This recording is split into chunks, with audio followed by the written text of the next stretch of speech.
तो ऑर्किडेसी के बारे में कुछ बात हम लोग कर लेते हैं। फैमिली है ऑर्किडेसी, ऑर्किड्स फैमिली। और ऑर्किड फैमिली की जो सबसे ख़ास बात है वो ये है कि ये मोनोकॉट की फैमिली है। ठीक, एपीजी क्लासिफिकेशन में इसको मोनोकॉट में रखा गया है, हालांकि बेंथम एंड हुकर ने भी इसको मोनोकॉटिलिडन्स में ही रखा था। तो ये मोनोकॉट की फैमिली है ऑर्किडेसी। ऑर्किड्स जो होते हैं, हाँ, इसके अलावा ये लार्जेस्ट फैमिली है। अभी तक क्या था, ये माना जाता था कि एस्टेरेसी और ऑर्किडेसी दोनों लार्जेस्ट हैं, लेकिन ये जो किताब है, मैंने आपको बताया था गुरचरण सिंह की जो बुक है, ये इस बुक में अब ये स्पष्ट बता दिया है उन्होंने कि orchidaceae is the largest family. इस बुक को पढ़िए आप, टैक्सोनॉमी की बहुत शानदार किताब है। तो ऑर्किडेसी लार्जेस्ट फैमिली है, सेकंड लार्जेस्ट फैमिली है एस्टेरेसी, थर्ड लार्जेस्ट है Fabaceae and fourth largest Poaceae. ठीक, तो ये लार्जेस्ट फैमिली है, ऑर्किड फैमिली है, मोनोकॉट में इसको रखा गया है और इसमें एरियल रूट्स होती हैं। 70% प्लांट्स इसके इपीफाइट्स, इपीफाइट्स होने के कारण इसमें हैंगिंग रूट्स होती हैं, एरियल रूट्स होती हैं, और एरियल रूट्स में वेलामेंट टिश्यू पाया जाता है, वेलामेंट टिश्यू। ठीक, तो ये बहुत इंपॉर्टेंट पॉइंट है, वेलामेंट टिश्यू वाला, ये आपको याद रखना चाहिए। लीव्स चूंकि मोनोकॉट है तो इनकी लीव्स में पैरेलल वेनेशन होगा।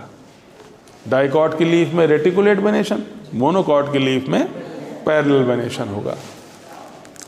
पैरेलल वेनेशन के अलावा एक बड़ा इंपॉर्टेंट पॉइंट है, आप इसको नोट कर लेंगे तो आपको अच्छा लगेगा और इसकी डिटेल हम लोग आगे पढ़ेंगे। स्टोमेटा इसमें होते हैं टेट्रासिटिक या टेट्रासाइटिक। तो बहुत सारे स्टोमेटा के टाइप होते हैं, एनाइसोसाइटिक होते हैं, पैरासाइटिक होते हैं। ऑर्किडेसी फैमिली में स्टोमेटा टेट्रासाइटिक होते हैं, इसको नोट कर लीजिएगा आप। डिटेल स्टोमेटा के बारे में हम लोग आगे पढ़ेंगे। ठीक है, अब अगर हम इसके फ्लावर्स की बात करें तो इनके फ्लावर्स ब्रैक्टिएट होंगे, जाइगोमॉर्फिक होंगे, बाइसेक्चुअल होंगे, बहुत कम रेयरली यूनिसेक्चुअल होते हैं, तो ये बाइसेक्चुअल होंगे, हर्माफ्रोडाइट। और जो एक बहुत इंपॉर्टेंट पॉइंट है इनका वो है resupination. Flowers during the development turns 180 degree, तो ये ऊपर से नीचे आ जाते हैं, 360 नहीं 180 डिग्री टर्न हो जाते हैं, इसको बोलते हैं रिजुपिनेशन। ठीक, तो फ्लावर्स रिजुपिनेट कर जाते हैं, जो एक बड़ा इंपॉर्टेंट पॉइंट है।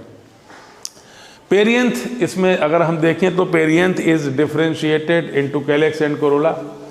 कई जगह लिखा मिलेगा आपको कि पेरियंथ में टेपल्स होते हैं 3+3, फार्मूले में भी इसमें लिखें। जो प्लांट हम लोग डिस्क्राइब कर रहे हैं ज़ियोएक्साइन, उसमें यही लिखा हुआ है कि पेरियंथ 3+3। लेकिन कुछ जो और बहुत सारे ऑर्किड्स हैं जिसमें ये कहा गया है कि perianth is differentiated into calyx and Corolla.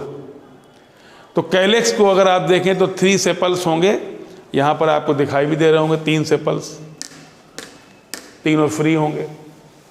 Petals बहुत इंपॉर्टेंट हैं, क्योंकि पेटल्स जो आपको 3 दिखाई दे रहे हैं, ये इनमें 2 पेटल तो ये नॉर्मल पेटल्स हैं। तीसरे पेटल को अगर आप गौर से देखें, ये मॉडिफाई होकर के बनाता है लेबेलम और लिप, और इसी पर आके बैठ जाता है इंसेक्ट। इसीलिए ये इंसेक्ट पॉलिनेशन में बहुत हेल्प करता है, इसी लेबेलम पर इंसेक्ट बैठ जाता है आकर। तो ये थर्ड पेटल मॉडिफाइड इनटू लेबेलम, ये बहुत इंपॉर्टेंट पॉइंट है ऑर्किडेसी फैमिली का। इसके अलावा अगर आप एंड्रूशियम को देखें तो आमतौर पे एक स्टेमेन होते हैं, और अगर एक से ज़्यादा होते हैं तो फर्टाइल एक ही होता है। और एक स्टेमेन जो होता है it adnates to style and stigma, ये स्टाइल और स्टिग्मा से जुड़ जाता है और जुड़ करके बनाता है एक कॉलम जिसको हम कहते हैं गाइनोस्टीमियम। ठीक, इनमें पॉलिनिया प्रेजेंट होती हैं, 2 से 8 पॉलिनिया होती हैं। ठीक, पॉलन ग्रेन्स जो है वो मिल करके एक पॉलिनिया बनाते हैं। ये कैरेक्टर आपको एस्क्लेपियडेसी कैलोट्रोपिस में भी मिलेगा आपको, अकौवा जिसका प्लांट है। तो गाइनोस्टीमियम और पॉलिनिया बहुत ज़बरदस्त इंपॉर्टेंट पॉइंट है, कंपटीशंस के लिए बहुत पूछे जाते हैं। तो गाइनोस्टीमियम जरूर याद रखिए। गाइनोस्टीजियम स्टिग्मा जो एस्क्लेपिडेसी का कैरेक्टर है वो वहाँ पर मिलेगा, चूंकि दोनों में काफ़ी कुछ हद तक समानता होती है। पॉलिनिया वहाँ भी होते हैं, पॉलिनिया यहाँ भी होते हैं, ठीक। लेकिन चूंकि एस्क्लेपिडेसी को मर्ज कर दिया गया है एपोसाइनेसी में, बिल्कुल सही जवाब। इसलिए अब गाइनोस्टीजियम क्वेश्चन आता है तो कई बार एस्क्लेपिडेसी ऑप्शन में नहीं होता है, एपोसाइनेसी होता है, आपको एपोसाइनेसी लगाना पड़ेगा आंसर उसका। तो ये पॉलिनिया हो गई। गाइनीशियम को अगर आप देखें तो गाइनीशियम ट्राइकार्पेलरी होगा, सिनकार्पस होगा, और चूंकि फ्लावर्स इपिगाइनस होता है तो ओवरी इंफीरियर होगी। और जो 3 स्टिग्मा होते हैं, स्टिग्मा 3 होते हैं इसमें, थर्ड स्टिग्मा जो होगा ये बनाएगा रोस्टेलम। तो स्टेमेन जो है वो ओवरी से जुड़ा होगा इस रोस्टेलम के कारण। तो पेटल्स का एक मॉडिफिकेशन है लेबेलम और स्टिग्मा का एक मॉडिफिकेशन है रोस्टेलम। तो जितने कैरेक्टर इस फैमिली में पाए जाते हैं, मोनोकॉट का कैरेक्टर है, एरियल रूट्स होती हैं, लार्जेस्ट फैमिली है, ठीक, और विलामेंट टिश्यू इसमें प्रेजेंट है, और रेजुपिनेशन होता है इसमें, लेबेलम होता है इसमें, गाइनोस्टीमियम है, पॉलिनिया है, रोस्टेलम है, और इस फ्लावर में प्लेसेंटेशन पैरेटल है।